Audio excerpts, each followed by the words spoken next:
So right now, I'm reenacting for the SS divisions.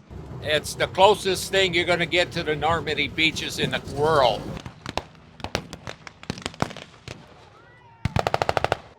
What war did you serve in? World War II.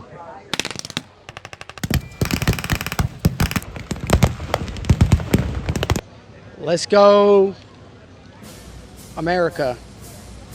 We're here to beat the Nazis back in Ohio. I don't know if you were on the other side where the Germans are. Well, politically correct. You got to say Germans, not Nazis. Is that a tough decision to decide to be a Nazi today? Well, I'm a German. I'll never be a Nazi. What's your perspective on Nazi Germany?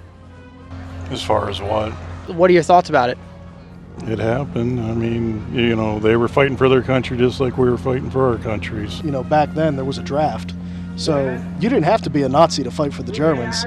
None of them here, no German here in this uniform, believe in that political status. So to get into the German units, you have to also go along with no politics, none. I don't care for the Nazis that are here. I saw a fella here, a African American wearing an SS uniform. How do you feel about the Nazis, the SS? Do you feel conflicted when you reenact? Honestly, I don't much have a problem with it because no matter if they were bad or not, which Nazis were very bad people, but all sides of history deserve to be remembered, even the bad ones, because if you don't teach it, it's bound to repeat itself. Feels weird to me for people to reenact SS. SS people should go away. What would you say to some people that may look at this and say, hey, no, there's a red line, there are things that we should not reenact or represent? Crack a book. It's disgraceful to say that.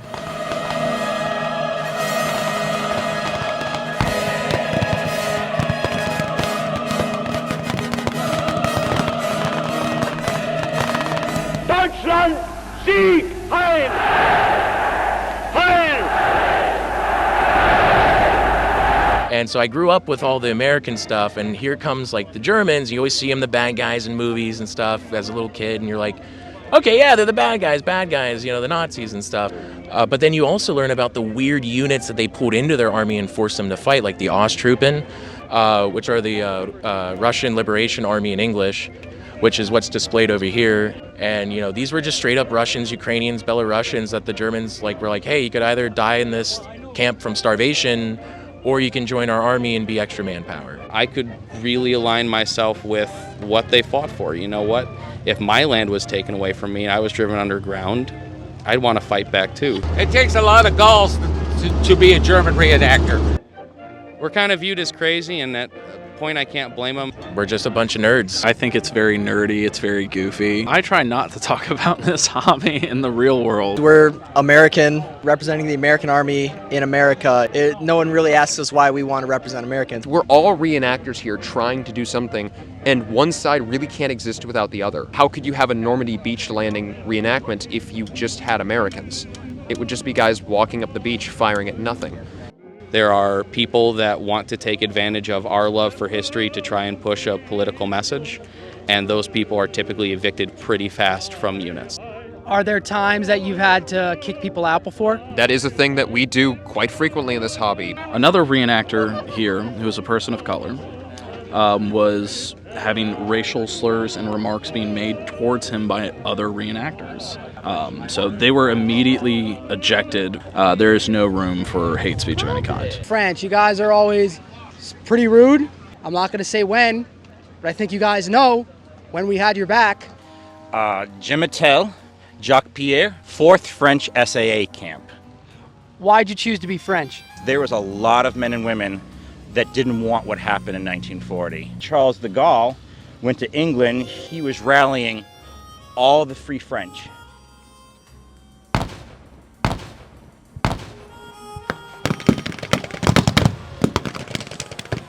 A lot of these vehicles that you see right here were sold to farmers. Anybody could buy them. This is a LVT landing vehicle tracked Model 4.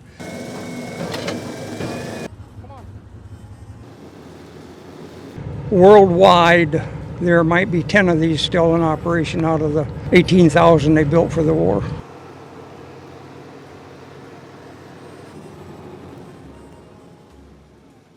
Without these, we couldn't have landed in the Pacific like we did because most of the islands in the Pacific had a reef. We didn't search people. This hobby certainly invites very odd elements into it. This is an event with maybe 2,000 reenactors, and you'd be hard-pressed to find 50 women. It's a very research-intensive hobby. I am wearing the Women's Army Corps uniform. It is not original. Having a nice-looking original of the uniform is a pretty big flex. A lot of reenactors both get used as consultants as well as actually play extras. We went to Iceland to film the movie because Iceland had the same type of volcanic ash beaches as Iwo Jima. I got a call from whoever was in charge of the amphibious part of the movie. I ended up taking it up there. How'd they know that you had this? I have no idea where they found out. I asked them if they'd put a name on it, Tom's Joy on it, and Joy was my wife's name. We are here to make an authentic dog tag. This is the machine that made their dog tag when they went into World War II. We had 90 millimeter gun, and we shot down German V-1 bombs. The 80-day battle against the flying bomb. You could hear them from quite a ways away because they had a strange sound. It's a sound I never heard before or since. We used to say it was an old washing machine. Did you enlist or were you part of the draft? No, I was part of the draft. I didn't really want to go, I say it that way.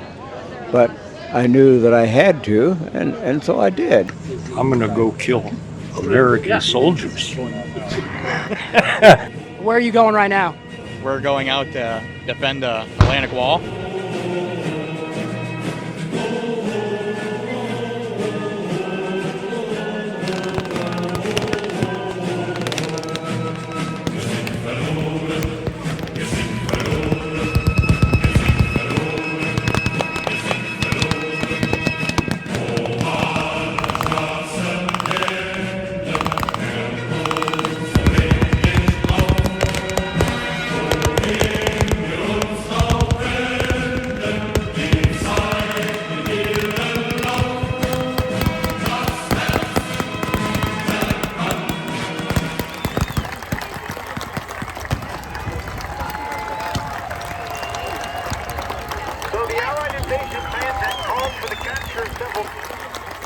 We lost. It's a rough day. Yes, it was. How did this event end up on the shores of Lake Erie? About 25 years ago, a couple of reenactors were here on the beach and they thought, hey, that looks very similar to the Normandy beach, so why don't we just come and reenact it once? DDay Ohio is now a 501c3 organization. We usually have roughly around 50,000 spectators here every year. What's nice about this, the whole town gets involved. It's huge for the area, so I've heard many businesses, they make more this weekend than they do the entirety of the year. So it's a huge boost for Kania, it's a huge boost for the people. It's amazing that it can be at this tiny little park on Lake Erie. I enjoy coming each year. We'll probably keep coming as long as I can. What would you like to tell the younger generations of today? Well, I'd say do things that are good for people. This day have set upon a mighty endeavor, a struggle to preserve our republic, our religion, and our civilization.